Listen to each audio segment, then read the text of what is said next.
Welcome into another edition of What Barrie's Talking About from Barrie 360. I'm Dan Blakely. On this week's program, Barrie Colts are locked and loaded for their first-round playoff against Niagara. We get a preview from the coach. We talk with a quadriplegic from Elmvale who's part of a clinical trial he hopes will bring benefits.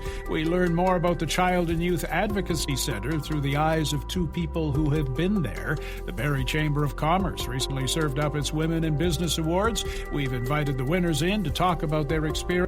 We meet the first today, and Barrie Police Chief Rich Johnston stops by to talk about lockdowns, jewelry store smash and grabs, and how police are using different technologies. We get the conversation started after this.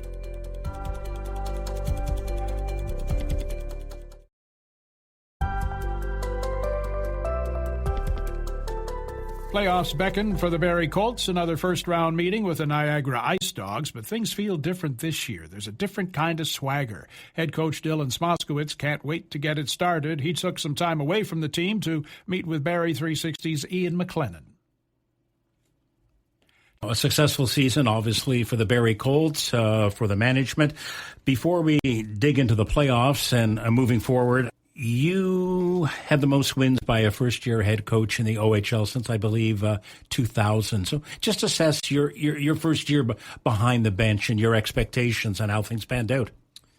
You know, to be honest with you, I didn't have any expectations. I was kind of take it day by day and learn as much as you can, and definitely don't be shy to ask for help. Having Marty Williamson as the head coach of this team, and I was his assistant for 3 years, having him move up as the GM and being around on a daily basis was a big help to me.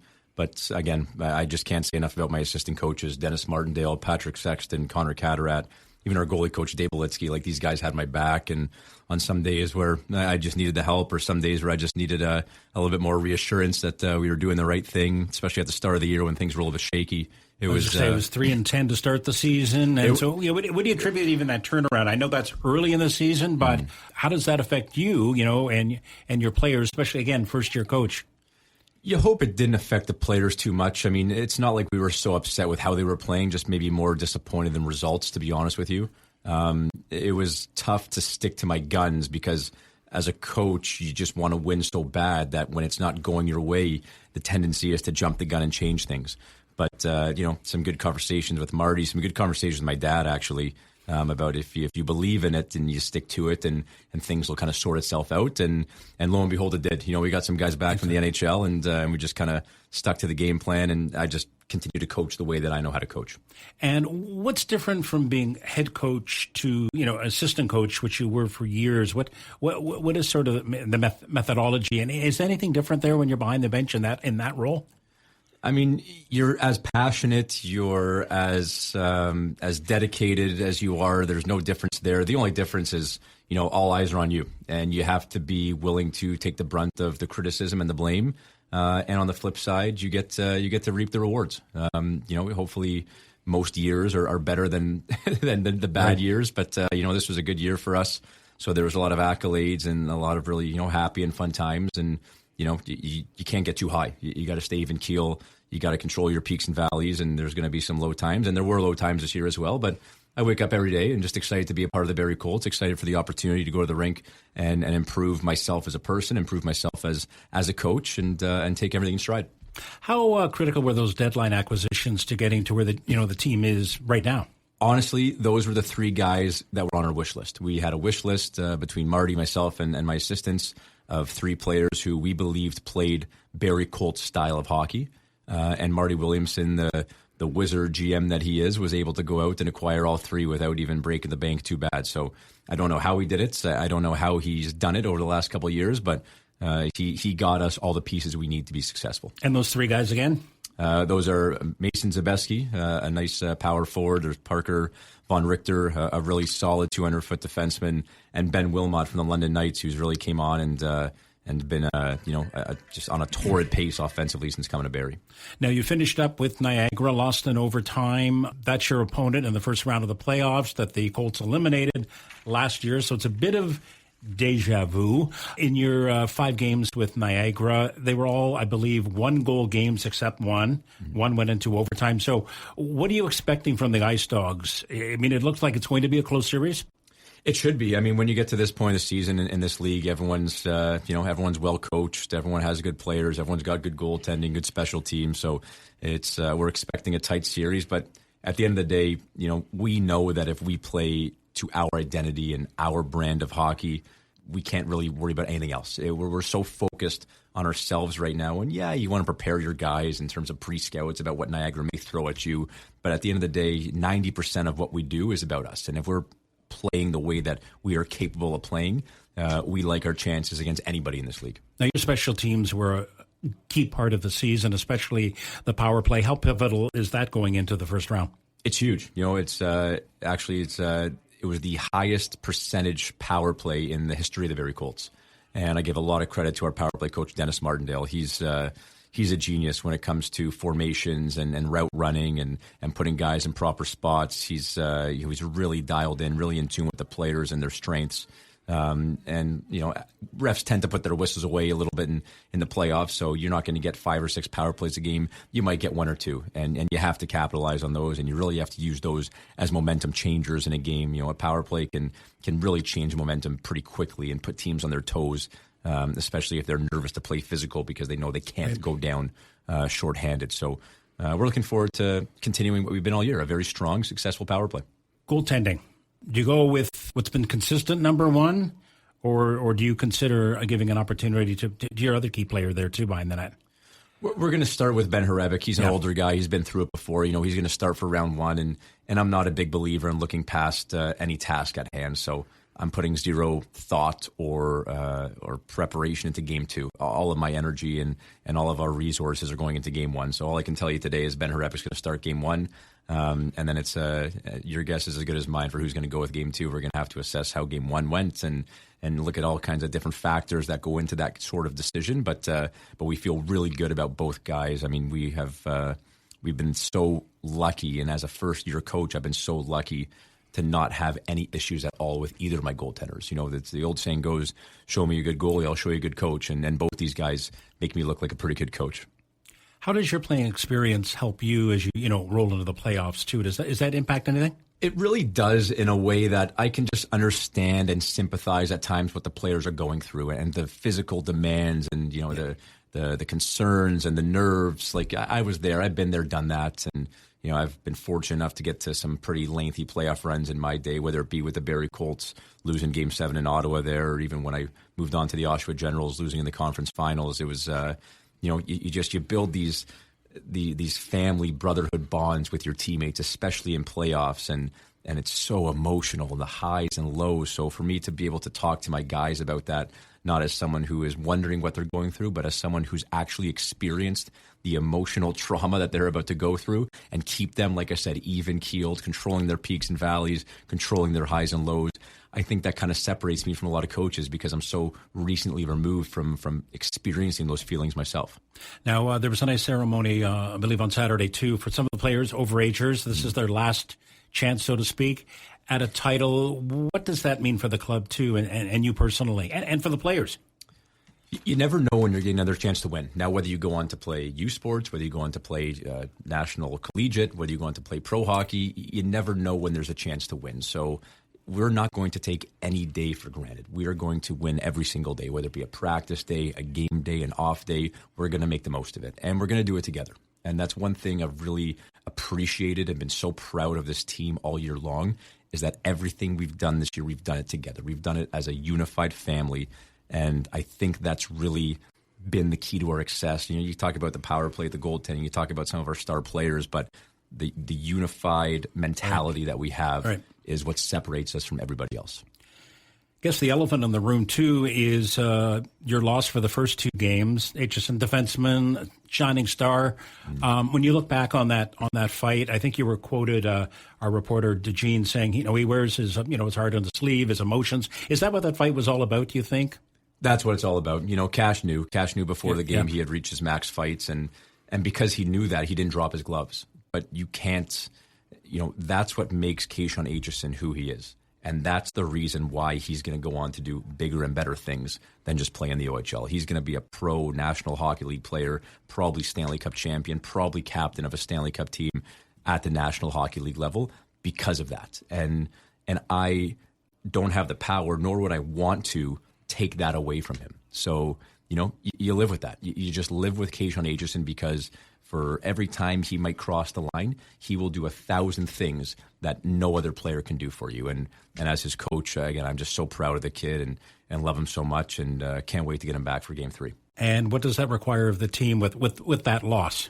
We're a 25-man unit. That's it. And if you were to tell me that one guy's out and we have no chance, I'm going to tell you that's the biggest lie I've ever heard. Yeah. So all the other guys are looking forward to stepping up in place of Cash. And it's not only the defensemen. We're going to put another D-man in there to take a spot physically. But the forwards know that they're going to have to play a little bit more defensive. They're going to have to be smart with pucks. Our goaltenders know they're going to have to make some big saves. And, of course, the D know they're going to have to step up and play some bigger minutes. But they're all excited for it. And the biggest thing is they know that Cash has their back. He's going to be their biggest cheerleader for Game 1 and 2. And he might actually take over some of my pregame speeches. I know he's going to find himself into that dressing room somehow, and he's going to be a big part of things, even though his skates aren't going to be on. The heart's there, yeah. Even though his helmet's not on his head and the skates aren't on his feet, there's no way that he's missing these first 2 games. Now, playoff hockey, anything can happen. That's cliche, but it's true. For the Barrie Colts to get to the OHL final, what do you think, and I know Niagara's a challenge too, but what do you think your biggest roadblock in terms of Eastern Conference team might be, and if you had to go to the West? And, for the final. There are a bunch of good teams, and it's honestly like the parity this year is something like I haven't really seen in years past. There's always been like a clear-cut favorite, this and that, but, different teams are built differently. I can only speak really to our side. We don't spend too much time breaking down Western teams. Ottawa's a pretty structured team, and Brantford's a pretty high-flying team. Niagara's got in their own right, a high-flying team with pretty good structure, so what are we? What are the Barrie Colts? Do we have to play like Niagara to beat them? No. Do we have to play like Ottawa or Brantford or Sudbury to beat them? No. We have to play like we need to play, and that is hard, in your face, toe the line physically, just use and abuse you for 60 minutes to make you not want to play the next game. That's how we play. And I know the comments we're getting too on social. There was hesitation at the beginning of the season. It seemed to be like, where's this club really going to go? 3-10. Oh yeah, trying to figure. But the buzz in the community too is like they believe in this team, and they can go forward. And we feel that. We feel that from the community. We feel that from the fan base. I was talking to my dad the other day, and I was at the gym, and I couldn't even get a set in without someone coming up to me and asking about this team and how excited they are for playoffs. I was down at my local diner, the Cove Cafe in Innisfil, Ontario, where I live, and there's just different people coming up to my booth all the time as I eat my breakfast, asking me different questions about playoffs and what the game plan is. Like the city is buzzing, and we feed off that, and we appreciate that. And then the guys have earned that. They've played so hard. They've worked so hard this year. We've earned the right to kind of create some excitement around the city. And Barrie's such a hockey town. It's going to be so much fun down the stretch here, and then hopefully we give them a good show. July 18th, 2020, Jesse Spina of Elmvale, through some misadventure, broke his neck in 3 places, became a quadriplegic. But he's on the leading edge of some new technology, part of a Neuralink clinical trial. He talked about it with our Julius Hurt. Yeah, Jesse, this is really unique because I feel like a lot of people, they are aware of what Neuralink is and kind of what it does, but the broader public doesn't really know much about it other than that. But I want to start with your earlier life. What were you doing early in your life, and how did we get to this point? Well, my earlier life included a lot of video games, some guitar. I was a reinforcing iron worker for my career trade for about 10 years. I got to the point where I was almost foreman, not too far off, but other things I like video editing, movies, music. I love music. Things like that, pretty much, yeah. Was it an accident or a condition like that? It was complete accident. I was out with my friends having a couple of drinks, and it came to the point where we all got to the creek, gathered to the creek, and it was a hot day, so I made some terrible decision to dive into the creek head first. It wasn't the first time I dove in there, but the second time got me. And then from there, I was upside down, like underwater, but fully conscious. And then I kind of drowned at that point. And then my friends were able to pull me out, resuscitate me, call an ambulance, and send me off on my way from there. How long ago was that? That was the summer of 2020. So from there, obviously you go to hospital, obviously your life was saved at that point. Yes. What was, treatment like, and how are you kind of coping with everything mentally? Well, the treatment was fantastic. I think it was about a 20-hour surgery for me to be finished with everything. It went fully successful. As for my feelings when I kind of got out, it's hard to explain. There was not a lot of feeling, not a lot of guilt, not a lot of, it was kind of like I was trying to be easy on myself because I know I was the cause of this. So I just kind of live with it in a sense, I'm not overly angry. I'm not overly sad or anything like that. I just live day to day, and I'm doing pretty good doing it. Did you have those anger kind of feelings initially, or was that something that was constant? Sadness initially. Sadness was a hard one to overcome. Not so much anger at all, but just self-pity. At the time, what was the hardest thing to cope with that was essentially taken away from you because of that, the not being able to move? Oh, itch in my face. Itch in your face. You don't realize how much you do it until you can't anymore. So I have other ways now. I grew this mustache so I can get my nose. And then I pretty much blow on parts of my face, like my eyebrows and stuff, if I can't get my parents to help me scratch and all that. You mentioned your parents right there. How big a part of they in your life day to day? Absolutely 100%. I need them all the time, to be honest. They're my rocks, my mom, dad, even Johnny here, Travis. Everybody helps me out tremendously, whether it be just the minuscule things like having a drink or anything, but just mainly having company. Company's been the bright saving star of all this, having somebody to talk to and relate. I wasn't that big into social things before, but now I'm kind of a little bit more into it, engaged. What's a day to day? What's the average day for you, I guess, so to speak? The average day would probably be a little bit of Olympics, a little bit of Olympics. I would then train my model for my Neuralink device. From there, I would check my emails to see if they need me to work on that day or not. If it would come down to it, usually around 4 o'clock, they want me to come on the meeting. That could be anywhere from an hour and a half to about 2 hours. From there, I have dinner, and it's kind of like rinse and repeat again for the next day. So you mentioned work there. What are you doing for work now? It's not really work. It's I call it work, but it's like helping Neuralink with their projects and stuff like that, their trials and things like that. So like pretty much, I'd say on average 3 times a week, I'd probably talk to the guys down there, and they got different like experiments and trials to do and things like that that are consistently improving the device. So I think it's a good place to kind of start getting into the Neuralink area of it. When were you approached, or when did you realize that this was a possibility? When did you know about Neuralink? Well, to be honest, they first called me. When I was paralyzed, I signed up for in the hospital to be a part of clinical trials and be emailed about them and all that.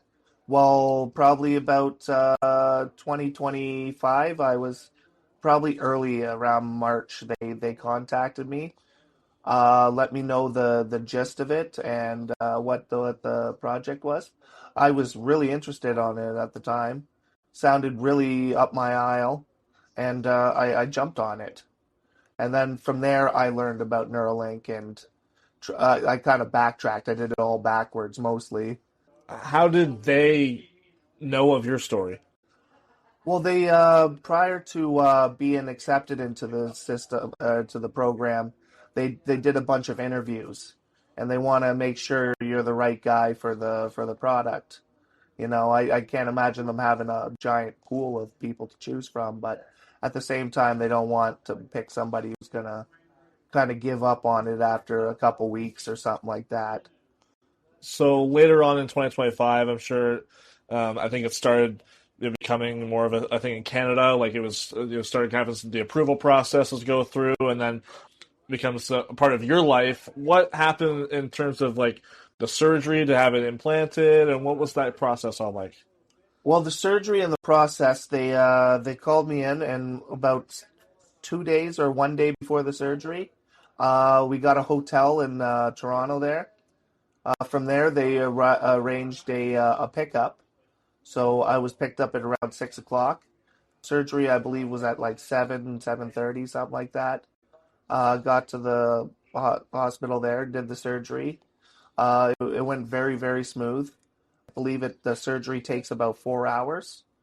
And then from there, I woke up probably about, I'd say like a couple hours after the actual surgery when everything wore off.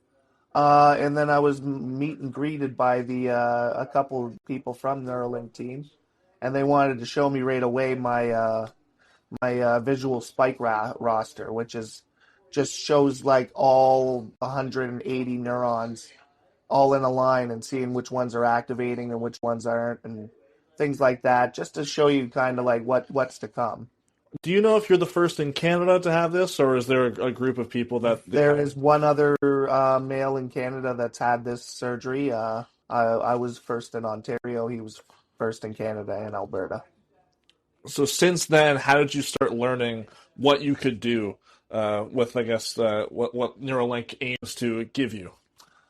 They kind of like set you up with a like an AI program that measures. They want you to do like body mapping and stuff like that.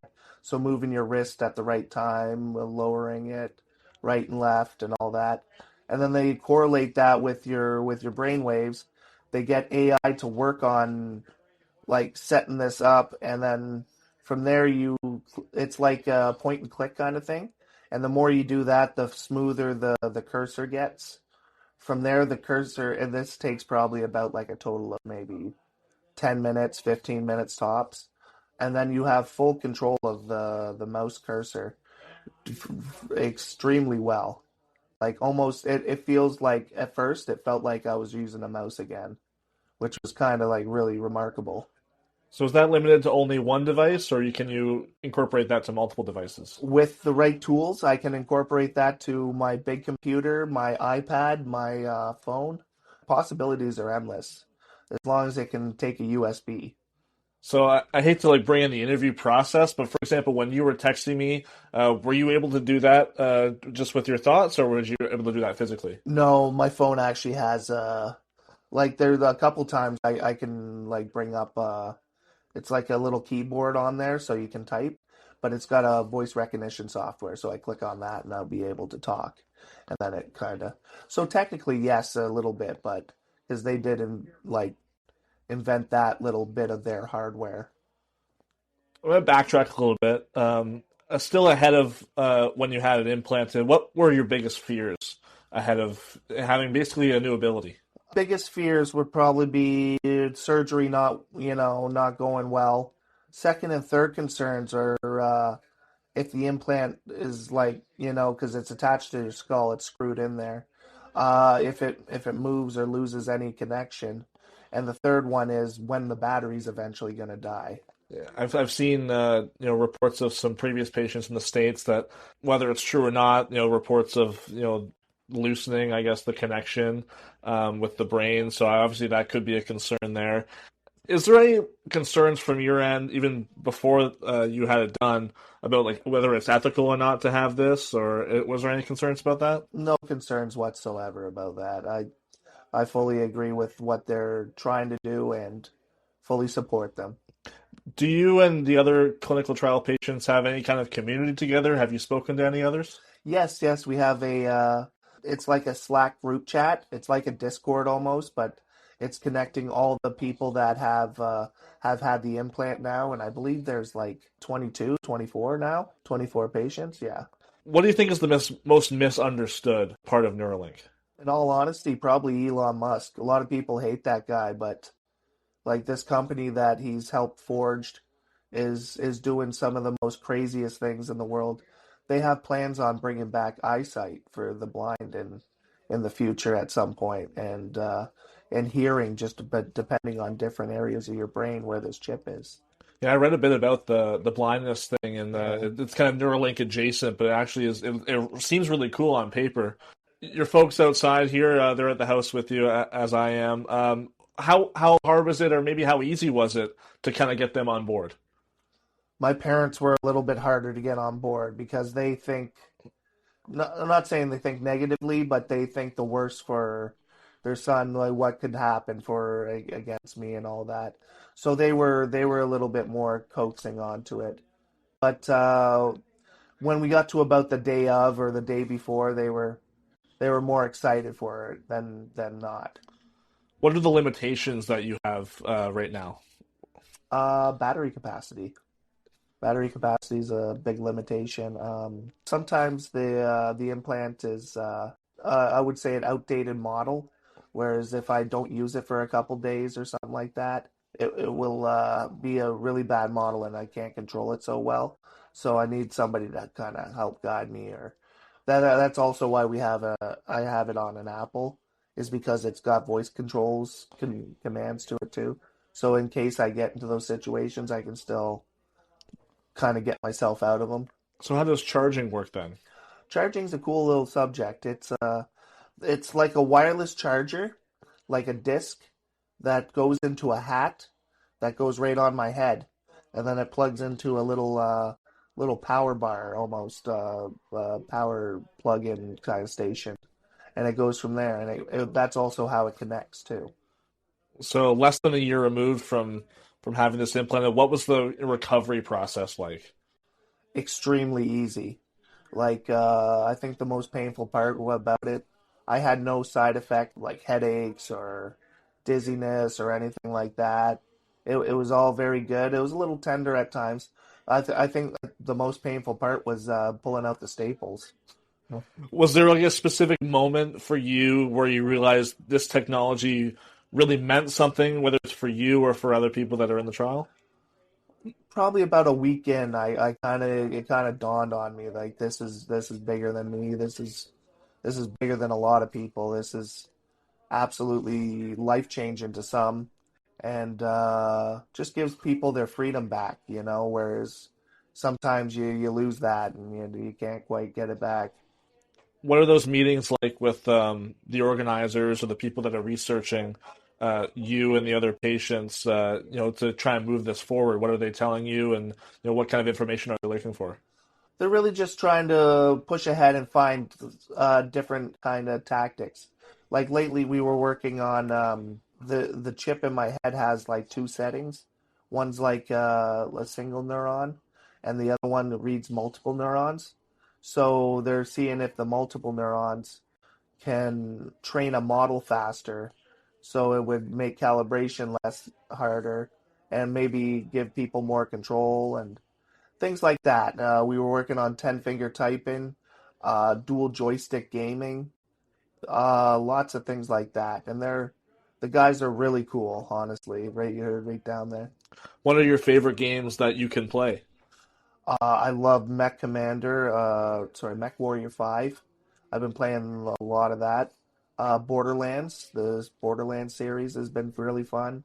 Not playing with dual joysticks. I play a lot of BattleTech, Jagged Alliance, a couple other games like that, like XCOM and those kind of tactical games, along with the first person shooters. Are those specific games that don't have limitations for you, or are there certain games that are kind of off limits? There is still certain games that are a little off limits. It's not so much of the hardware standard; it's just my ability standard to compete with them. At the like Call of Duty is out of the question. That's way too fast and just crazy paced. So things like that. I personally like games that are not so much slower, but like to hold your hand a little bit more. So like something like a platformer would be Oh possible yeah, for you? a platformer would be. Yep, platformers. I'm trying to think. JRPGs, things like that. Simpler games that don't rely on the second joystick for such super quick, precise movements. Overall, how quickly, or what was the timeline for you to finally learn to control the system in an efficient way? Very, very short, probably within a week. to fully control and find out for the gist of the mouse control and all that. In your day-to-day, what are some limitations that other people may not realize? Well, I guess charging would be one because I kind of like have to do it quite often in a day. I'd say that's pretty much only it. How has the experience affected your confidence or your outlook on the future? It's tremendous, tremendous. Before, when I got this injury, I was told by doctors that you'll probably never walk or move again, but there is some hope and future in technology in the next coming years. And I kind of believed it at the time, kind of didn't. Ever since having this device implanted in my head, it's completely changed my view of it. It's mind blowing what technology is going to in these days. Where do you see it going in the next 5-10 years? Being a main shelf product that people can sign up for and hopefully get, and maybe if it's eligible by the government of Canada for some people to get for free, instead of having to charge like I don't know what they would charge for something like this, to be honest. If someone was in your situation and asked you whether, what you think of it, whether they should do it or not, what would you tell them? Absolutely. If they were in my situation, I would tell them you got nothing to lose, only everything to gain. Would you consider yourself someone that could be an advocate for this kind of technology moving forward? Yeah, I could see that a little bit. Yeah, for sure. Maybe this is short term, long term, but what would success in this trial for you look like? An actual physical product that can be put on shelves and had by everybody would be a complete success by my mind. Jesse, I really appreciate your time welcoming me into your home and telling me your story. I really appreciate it. Well, thank you very much, Julius. I appreciate you listening. We've talked with the Child and Advocacy Center before about the work they do in the community. We'll get a refresher on that today with Executive Director Kate Waugh, but we'll also get some insight from Tegan Fazio and Amelia Allen, two young ladies who sought help from the center and are now helping others. Here again is Ian McLennan. First of all, a little bit of background for people who may not be familiar, a refresher with Child Advocacy Center and, its mandate and role in the community. Absolutely. So the Child and Youth Advocacy Center serves all of Simcoe, Muskoka. We work with police and child protection services across the region to support in investigations when there's suspected abuse, violence, exploitation, anything that's involving trauma with children. The police and child protection services book our services. They come in and do their investigations at a trauma-informed center. We have toys. Most importantly, we have dogs that everybody loves. And we assign an advocate to that kiddo and their families to help them navigate the process of disclosure and then the system moving forward. We also have counseling programs that we run, youth group programs that we run, and now we also manage the ministry's Child Victim Witness program, supporting kiddos all the way through the court system. So it's an environment that, how would you describe, rather than being at a police station, an environment that's more welcoming, so to speak? Exactly. And police stations do their very best, and a lot of them have created some soft rooms, but it's not the same walking into a big police station. There's also a lot of people in our population who are resistant to police and to child protection services. So when they are met at our door, they're met by the advocate that says, listen, I'm neither of those. I'm just here to support you. It's a very complicated system.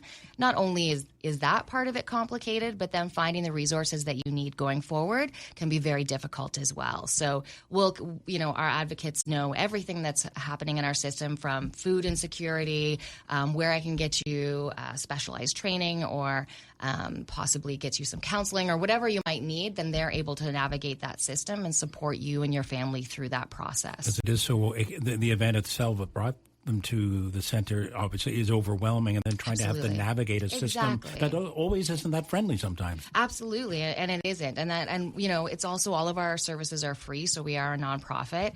We don't believe that healing from trauma should come with a price tag, and it absolutely shouldn't. Nor should it come with a complicated system that you can't find the help and the resources that you need. We have a lot of fabulous resources throughout Simcoe, Muskoka region, so it's not that they're not there, but accessing them and knowing if you fit their criteria is always very difficult as well. And what age are we talking about when we're talking child? So we work with people from 0 to 24. Obviously, it's quite difficult to do an investigation and an interview with some of the youngers, but we've had kiddos as young as 2 and 3 come in for disclosure. Maybe something happened at a daycare setting and we need to make sure that they're okay and the police want to interview them. So at our center, we have these investigation rooms that have state-of-the-art forensic recording equipment. That means the kiddo only has to tell their story once. We have the joint protocol in Simcoe, Muskoka, so that police and child protection are doing it together because the story itself is re-traumatizing. I wish I could protect them all the way through from telling their story again, but unfortunately court happens and that's a whole other situation. But we do have the supports now to be able to hold their hands through that really difficult process. Well, let's talk to our guest too. What brought you to the Child Advocacy Center? How did that come to play? So I went through trauma as a child, and my parents, we don't have insurance or anything. So going to the Youth Advocacy Center really helped me be able to talk about that trauma and help me through the healing process and give me support for that. I did counseling, and then the counselor that I was with, she helped me be like, hey, I realized that you really want to help other people who have gone through things like you. And she recommended me to this youth advisory committee, which is now what I'm on, and I'm hoping to help more kids like this. Good for you. And how old were you when you accessed the services? I was around 13, I want to say. And now you are? 17. 17. Are you able to disclose, in terms of the trauma that, because, I don't know about a definition of trauma, everybody lives their own experience. I'm just wondering if you can share that, or? Yeah, so I was a sexual assault victim from a young age, and it was a family member, which was a lot harder to come out and talk about, but something that people don't know is that it's mostly people who you know, like family members or neighbors or family friends who have been with you from that young age. So, the advisory committee helped me realize that everything that I was going through was not irregular, not something that I should be ashamed of and have to hide from everyone, and it helped me feel better just to talk about it. And just before we get to the next, who directed you to the Child Advocacy Center? How did you become aware of it? I think it was through the RVH. They directed me through it. They gave me a help pamphlet there. And it was also digging through myself, trying to figure out these kind of areas. And it's a very good program. I would recommend it to anyone who, even if you think that the trauma that you went through is very little, whether it was something that was verbal abuse or anything, I definitely recommend it, even just to talk about it. Always trying to talk about is the stigma of silence that surrounds this. And we have an event coming up where these guys are going to be part of a youth panel to share their experiences with, especially we call them our MDTs, our multidisciplinary team. So all the people that we work with in the police, medical, children's aids, what is it like to actually be a youth going through this? What do you need from us? That's where our policies and procedures should be coming from. And that stigma of silence, so we're really asking people to get loud, and that's coming from these guys. That's them saying, I went to talk to my high school, I wanted to share with them when we were doing our Go Blue program, and nobody would listen and said, oh, you've got to find somebody who's more qualified than you to speak. And so it's those kinds of attitudes that get embedded and get stuck with these kiddos, and they, it just compounds the trauma that they're already dealing with. And how did you come to connect with Child Advocacy Center? What brought you there? So I was doing an investigation about some abuse that I had been through with police, and a few detectives brought me in. And then after that, I got introduced to Common Ground with a friend that had been to Common Ground. Okay. And Common Ground's our youth group for female identifying folks aged 12 to 18. So how old are you now, and when did you contact Child Advocacy, or when were you brought to their attention? I'm 16 now, and I was 15 when I first came through. What were your thought process before you came to the Child Advocacy Center in terms of your emotions and how the center helped you to get to where you even are today? Well, going into it, I was really nervous. There was a lot of anxiety. I was shaking a lot. After I got in there, it was bright, but it wasn't a police station, so it was calmer. And then I got introduced to my advocate, And then I sat down on the couch there, and I had the dog Beacon crawl up on me pretty much immediately. Since then, I've had more progress and been able to talk through a lot of things that have happened in my life, and it's made me stronger and be able to work through everything that I've gone through. And does some of that strength you have now that you're using to wishing to assist people, in your age bracket that, there is support out there? Yeah, there is. And one thing that I was advocating a lot, I had nowhere to put all these things that I wanted to advocate for. I had nowhere to put it. There was no outlet. So I was talking to my counselor at the CYAC, and she was saying, well, how would it be to join the youth advisory?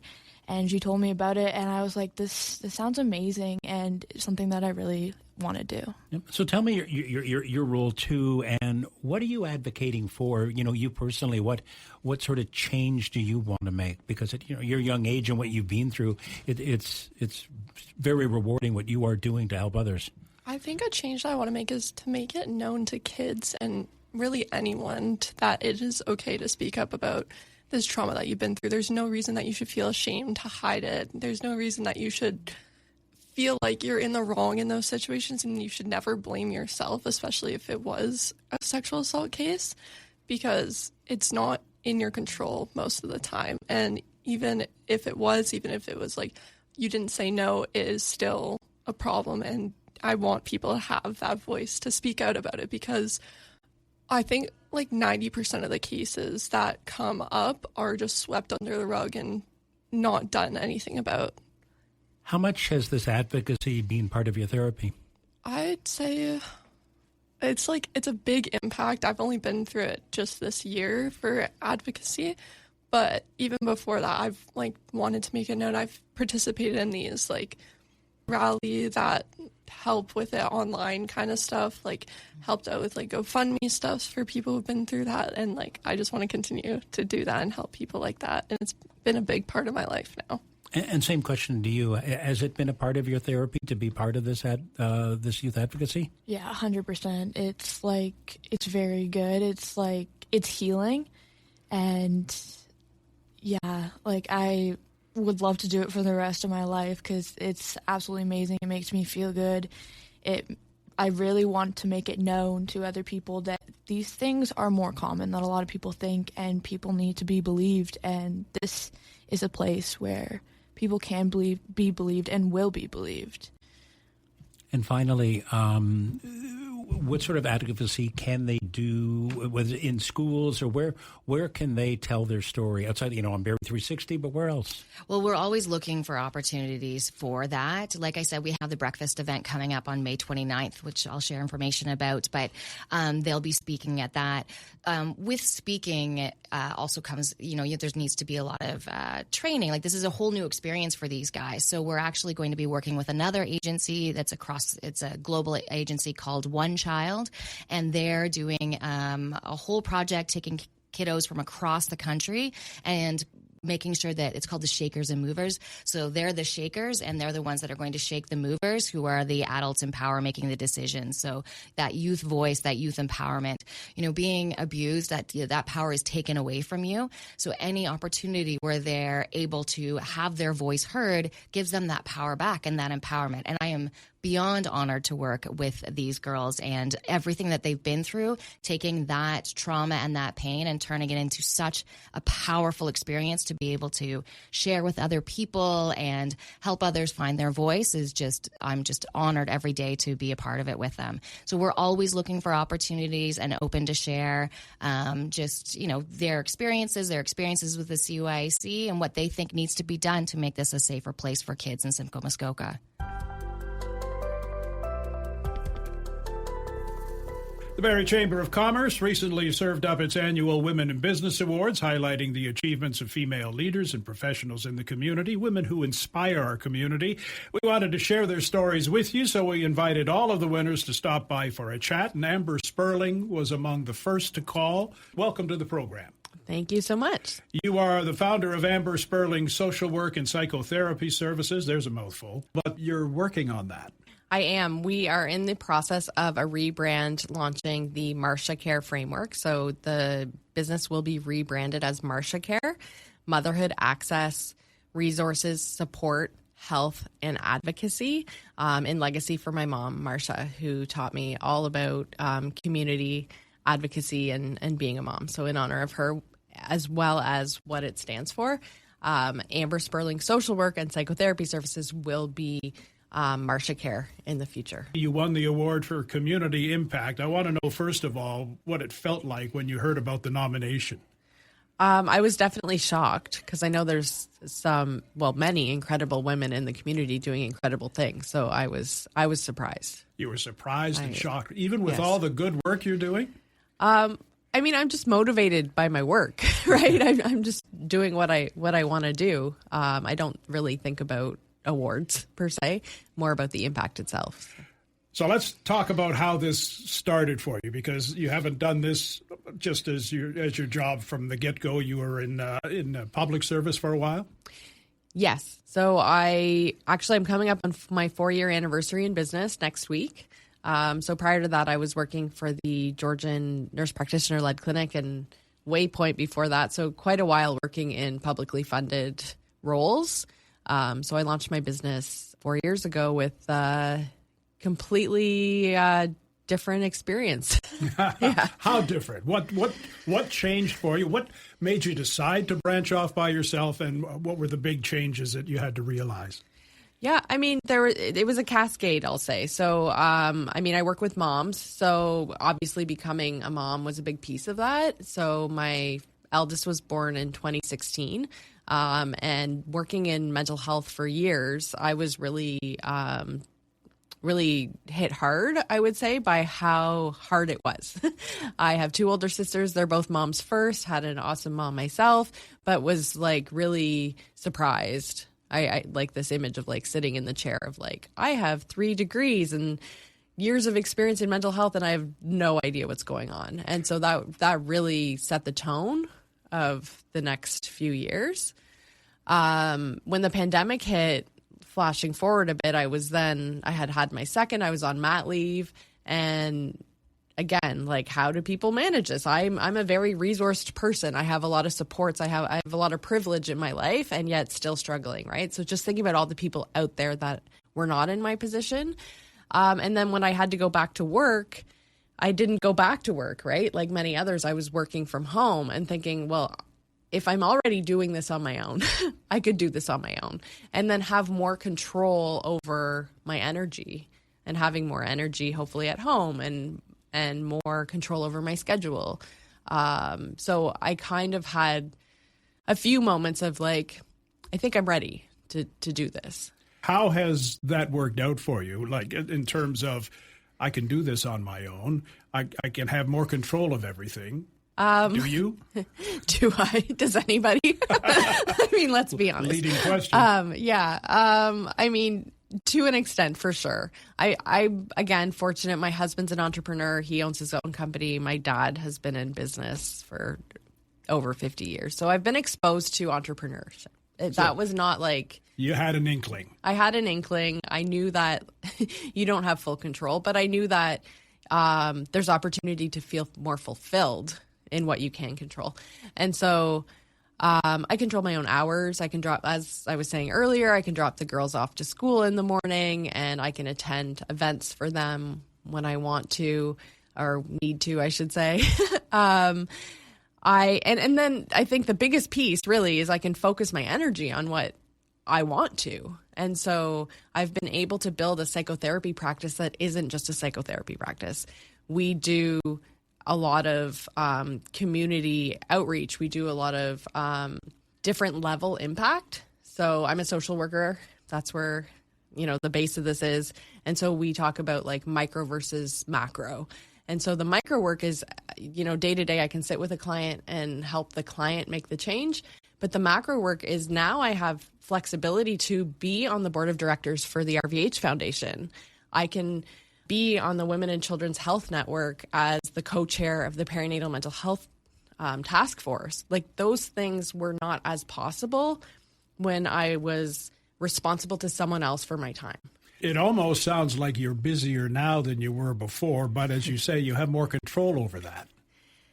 Yep, probably. I mean, I've always been some doubt there. I mean, I've always been a bit of a, I'll say chaos in the sense that like my sisters would joke I'm never home, but like I've always had my hand in lots of pots, but now I feel like it's more intentional. So my intention is to make that macro change by being involved in health systems and making those micro change by working with individuals. And then I've built my team. So now I have a team of therapists and interns and my admin. So my team is now focused on my strategic goals. It's not just me. So that feels really good. And how many are in the team? Right now, I don't know why I have to count every time somebody asks me that. It's not huge by any means. I have 4 associates and 3 interns currently. All right. And this is all in like 4 years. Yes. Take us back and walk us through the startup and some of the things that you encountered that you maybe weren't expecting out of that for somebody who might be thinking of the same thing, not necessarily in your line of work, but in general. Definitely, it's a different financial world. I have to say that's something I'm still wrapping my head around. There's no like salary or guaranteed paycheck. So that definitely keeps me more and more motivated, not just on the community impact, but I have to pay my bills. I think I really had to do some work early on around like imposter syndrome and still do, because you're showing up in rooms with people that have been doing this for decades, and there's always that like little part in the background that's like, you don't deserve to be there, or what do you know? So that's like an ongoing process for me in terms of like encountering problems. Logistical stuff and the amount of time the admin side of the business takes up.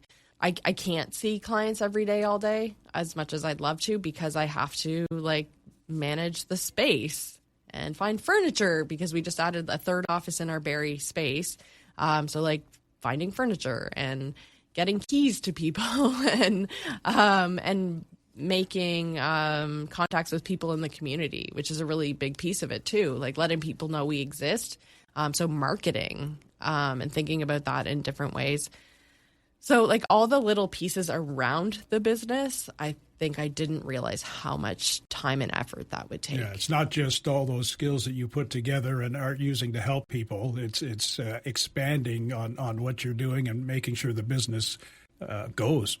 Yeah, absolutely. And I think that's something that even with my team, letting them know that like there's a lot going on in the background. You can see my schedule. It's quite full because I have to block off the time to do the things that make the business run.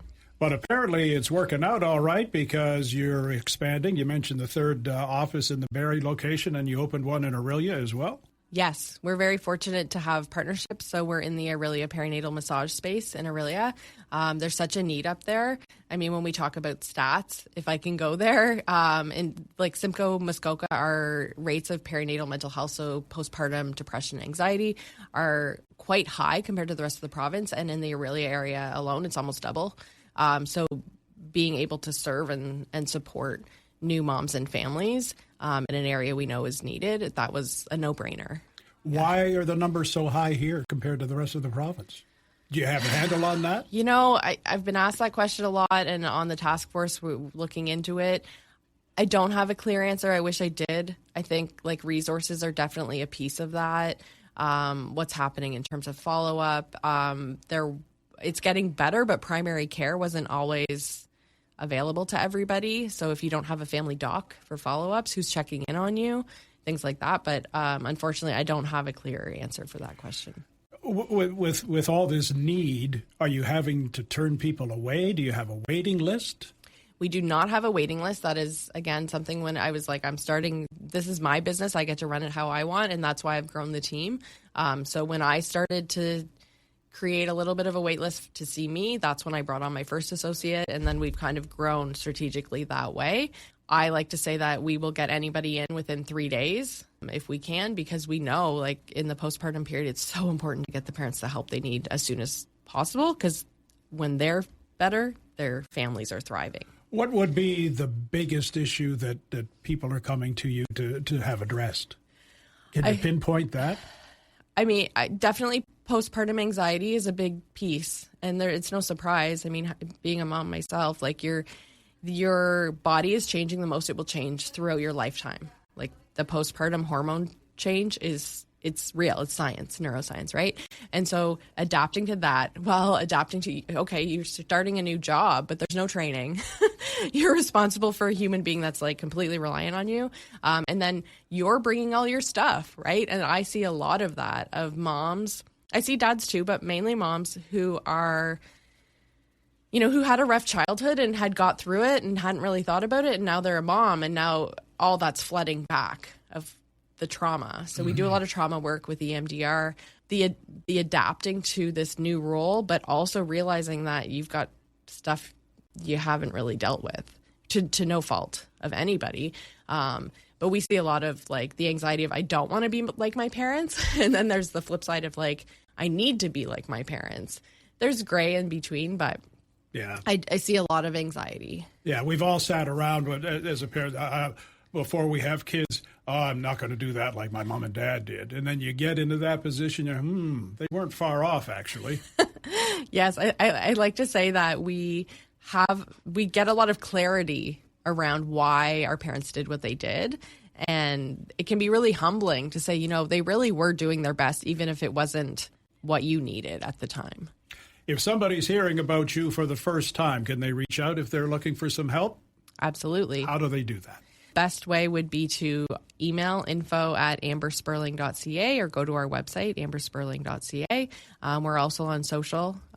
You can find me on Instagram. I do get clients reaching out that way, and I'm happy to direct them to my admin, Chanel. She's great. Amber, thanks so much for dropping by, and best of luck to you. Continued success. Thank you. Barrie 360, walking the beat again, this time with Barrie Police Chief Rich Johnston, speaking with Ian McLennan about lockdowns, jewelry store robberies, and how police are making use of technology. We're going to touch on, obviously you can't touch on the investigation itself, but we had another jewelry store robbery in the Georgian Mall. There was one downtown a few years ago. They're happening, in pockets across the GTA. Maybe just for the public's reassurance too, because people say it's so brazen, it should never happen. But right in broad daylight, smashing display cases, public feeling unsafe. Is this the organized crime, or are this random hit jobs? Well, I think your listeners are adept at understanding that such a response and, again, time of day and the lack of a number of people around the situation at the time, it struck, it would seem it would be far more organized. And I'll leave it at that. But I certainly, we do recognize that the city, some of our community may feel unsafe. Please know that the Barrie Police Service are dedicated to community safety, and we are taking steps to address this more effectively now, but as we move into the future, and I think we might even touch on that. And when you see something happens like that, and the one previous, the police had suspects in custody in under an hour, I believe. When you say organized, if they do make off with jewelry, if you can disclose, is it do they keep the bling? Does it go on a market, or what's the attraction?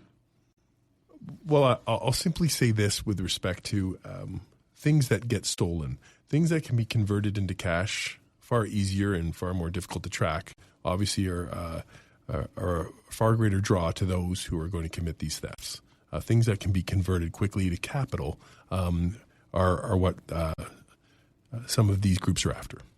Now, we had, if you have a jewelry store downtown, there's a security guard. You could post out front. You can lock your doors. Mall's kind of a different situation. It's wide open, lots of access to the public. Are Barrie Police, do you review that with store operators, or are you looking at, because this has happened again, anything that changes, or?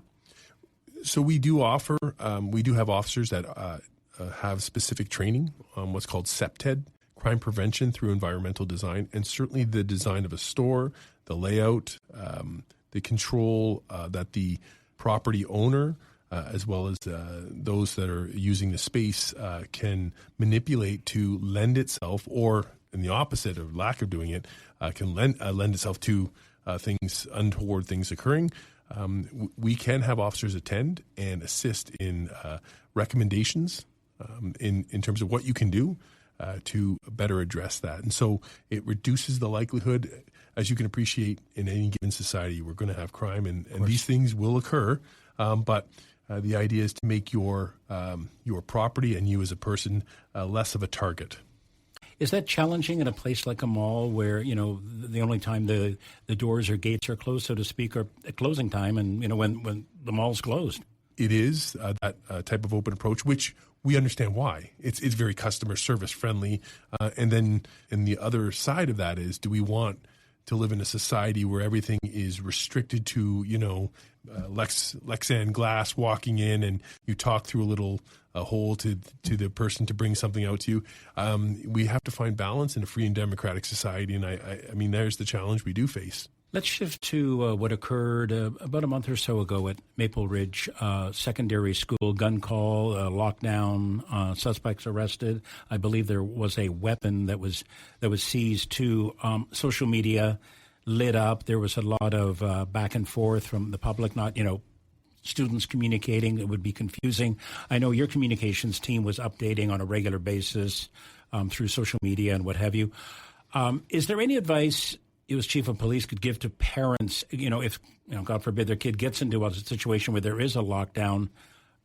It's human nature. You want to know your child is safe, but how do police handle those where the communication may break down because it's still a fluid situation?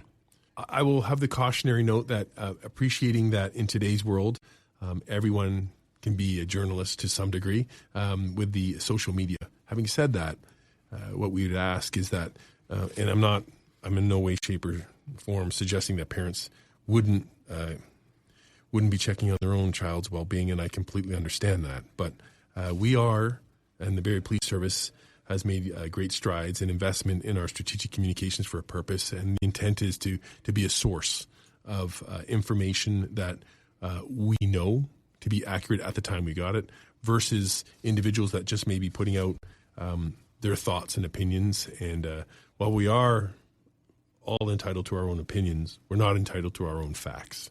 And I just think that's important to say, because at the end of the day, we're a public safety service, and our intention is to be factual. And we might not be up to the second sometimes, but when we're able to, we are. But we like to put out information that we know that we can stand behind, versus someone just, well, that's what I thought. Yeah, but that can be quite unhelpful. So when you're going into a situation like that, obviously it's to protect the students, find the source of the problem. If it's, within the school itself, how do you approach those situations? Obviously you can't disclose everything, but, you had a tactical team in there, and you've got several hundreds of students. You've got people who are scared. I just can't imagine that environment. So all officers in Ontario are trained on that active attacker response, and the specifics of those strategies I won't go into, but obviously, certainly to address the fact that all officers are trained that way, and we do within the city have a tactical support unit that is especially trained for these high-risk incidents. As you said, our primary concern is preservation of life. Property can be replaced. It's always preservation of life. That is what police do. We're here to help, and our intention there is to make sure that everyone at the scene, including those individuals that are involved in those acts, are we act in a manner that is lawful, but at the end of the day, makes the scene safe. You can't obviously stop people from communicating, and whether they're outside the school or they're tapping on social media because they're hearing from their kid. Does it make the procedure that the police are following any more challenging, or could it put even students at risk depending on what's being said? Or well, as you can appreciate, and I've seen some Hollywood films, I'm sure you have as well, where someone's filming on the outside and someone on the inside is watching, and it's giving up the strategic advantage police had, if they do have any. Before you're going to post that, you think about what might be the implications of that.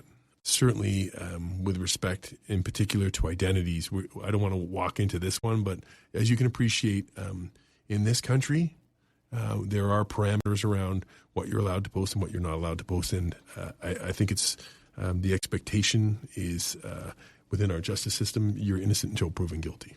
Let's move on to technology. and you've hosted one. You've got another, I believe, seminar coming up, Technology in Policing. We try to keep up with it here at the radio station. I mean, a little different beast. What are you sharing with the public? What are sort of the things that they might learn from this? So we've hosted one community conversation. We have another one coming up on the 31st of March. And our intention here is to actively engage with our community. I think your listeners know that technology is moving forward leaps and bounds, as well as artificial intelligence, machine learning. And our intention is to explore some of those tools, to leverage them in a responsible way, with guardrails in place for privacy, but at the same time, still provide a public safety service to our community. And there's a whole list of things in terms of the technologies that exist that are not good or bad, but how they're used can be. And so our idea is to engage with our community, what their comfort level is, and how they would see us use them appropriately. What does accountability look like? Gives us an opportunity to explain how we think we could use some of those technologies to help better protect them. Can you identify some of the things you're exploring that hasn't been implemented yet that you want public feedback on? Oh, certainly. And the March 31st one is, in particular, the topic of conversation is face matching, and facial recognition would be a topic that a number of your listeners would be familiar with. We talk about cameras downtown, and those are an excellent example. And it can be used for more than crime, but our primary concern is preservation of life. So I wouldn't even, the desire of this police service would be the ability to enable some of those cameras to use face matching technology, but with a specific design around when we have, and we do have, people go missing in our community, vulnerable populations, children, elderly, how fast we can return them, locate their well-being, find out where they are and get them back to their loved ones is of paramount importance to us. And so there's a situation where that's not crime-related necessarily, but the idea being, how do we find those people as fast as possible? As you can appreciate, in this country, the climate can change and the conditions can actively work against someone's well-being in a very short period of time.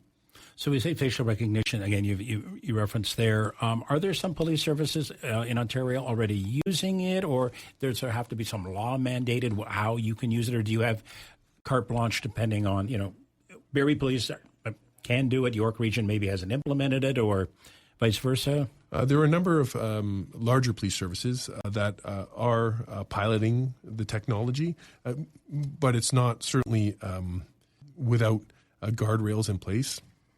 In Canada, there are a number of oversight bodies that look at what the police do and actively recommend or prohibit some of the behaviors. But it's also true within Canada, given the lack of specific legislation around certain technologies. And as you can imagine, as they're developing, it's kind of hard to do that on a daily basis. It changes. There is a required self-governance of policing to manage itself and to be accountable to the people they serve. And so that is our intention with this community conversation. And police already do that when the access cameras at the city of Barrie operate in terms of how long they can keep it for, what specifically they can look at. Maybe you could just review that, that the public knows that there are checks and balances in place. Absolutely. When we wanted to access the city cameras, we did host a community open house. Right. We brought in a number of our different areas that would touch upon it in terms of what may be involved, the technology behind it, the records and information management, the freedom of information, all those aspects. We did have some community members show up, and they had asked some great questions. The concern, and it was only one of the individuals there, which was a fair concern, how long we're holding on to that data.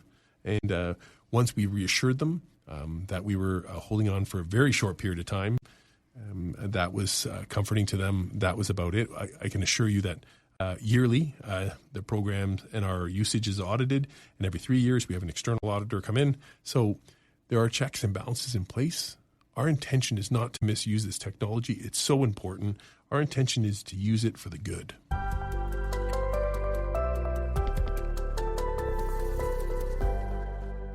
And that's our program for this week. Thanks to Ian and Julius for their input, to Logan Miller for his technical expertise, and to you for listening. If you like what you've heard, please subscribe to What Barrie's Talking About. You can also keep up with What Barrie's Talking About on Blue Sky and X at Barrie360, on our website, Barrie360.com, and there's our daily Kickstart podcast available from any streaming service and on our website. Hope you'll join us again next week.